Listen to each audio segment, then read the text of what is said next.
So this is our showroom. So Urban Deca Manila.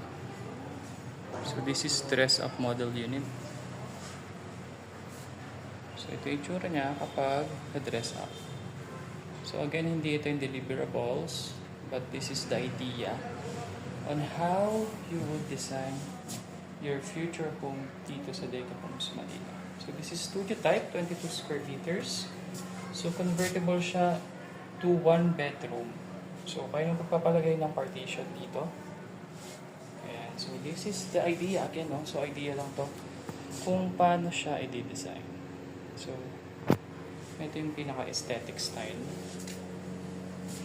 So this is good for solo or starter family. For starter family, pwede ka maglagay ng partition para maging 1 bedroom. So ito siya. And of course, syempre meron tayong living area, dining kitchen,